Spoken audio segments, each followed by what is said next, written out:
सीताराम दोस्तों, मैं वैद्य राजीव शुक्ला आप लोगों के समक्ष और स्थानीय लोग ये विनय चतुर्वेदी हैं और ग्राम में इनका ये करही पड़ता है, करही के निवासी हैं और इसी तरह यहाँ भीषण जंगल लगा हुआ है।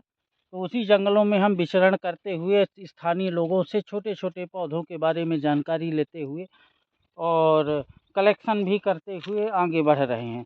यहाँ गुल मेहंदी का इन्होंने बताया, एक घाव में प्रयोग पिछले वीडियो में बताया, बड़ा अच्छा कारगर है। हम लोग कई बार से इसको आजमा रहे हैं और बड़ा अच्छा लगा। जैसे फोड़ा फुंसी का घाव हो गया है, उसमें कूट पीस के बताया कि पाउडर पेस्ट बना के रख दो और लेप बना के रखना है। इसी प्रकार चूल्हा का भी प्रयोग बताया और चूल्हे का भी हम वीडियो बना चुके हैं। और देखिए यहाँ बरियारी बहुत लगी हुई है, बहुत सारी बरियारी लगी हुई है। और हुआ करता था कि हम लोग जब बचपन में थे तो छोटे छोटे खा करके इसको पत्ती पान की तरह खाया करते और इस मुंह में रच जाता था तो बड़ा अच्छा लगता था। लोगों कहते थे क्या नाम है इसका? बरियारी बोलते हैं। वो बरियानी तो लौंग लटा बोला करते हैं, लौंग लटा के नाम से। अच्छा, लौंग लटा के नाम से है ना? इस पौधे को लौंग लटा करते हैं। इसको खाने से पान जैसा रचे भी जाता है ना?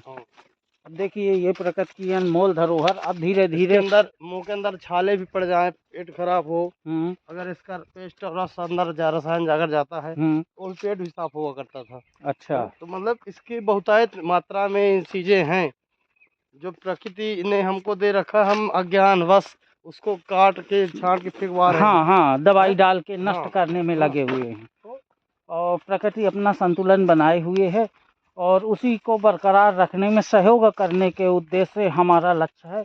और हमारा मेन उद्देश्य है घर घर तक आयुर्वेद पहुँचे, इन छोटी छोटी चीज़ों की जानकारी हो लोगों को और वो इनको सुरक्षित रखें। जब जानकारी हो जाएगी तो सुरक्षित रखेंगे और व्यवस्थित रखेंगे। देखिए मैं आपसे एक चीज़ और बताना चाह रहा हूँ कि चाहे कितना भी साइंस आगे हो जाए, जितनी एलोपैथिक बनाए, होम्योपैथिक दवाइयाँ बनाए, हमारे इन्हीं औषधियों से वो निचोड़ तत्व तो निकाल करके सारी चीजें बनाकर आपको ला रहे हैं। हाँ, बिल्कुल बिल्कुल, और कहीं से अलग से नहीं ला रहे हैं। अब बस शर्ते ये है कि वो बना करके मार्केट में बेचते हैं और केमिकल मिला देते हैं। उनमें जो भी रसायन केमिकल मिलाते हैं तो एक चीज को ठीक तो करता है तो दूसरे चीज को साइड इफेक्ट देता है ना। तो हमें खाते तो हम अपने बुखार के लिए दवा है, पर बुखार के साथ साथ हमारी कई कोशिकाएं तंत्र को नष्ट कर देता है। हाँ, उसका भुगतान फिर बाद में साइड इफेक्ट के रूप में। पर अगर यही चीज अगर आयुर्वेद में खाते हैं हम तो आयुर्वेद में ये होता है कि हम जिस चीज के लिए खाते हैं उसी चीज को सटीक ठीक करता है। और इसको क्या बोलते हैं? इसको तो हमारे यहाँ घास के लिए बोलते हैं। इसका एक स्थानीय प्रयोग एक गौड़ ने बताया था मेरे को। इसका नाम मेरे को भी नहीं पता। भाइयों, आपको अगर पता हो तो कमेंट्स बॉक्स में ज़रूर इसका नाम लिखें।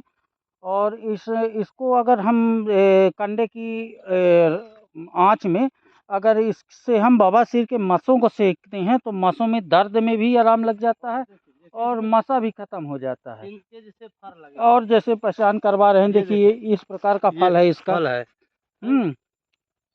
ये देखिए फल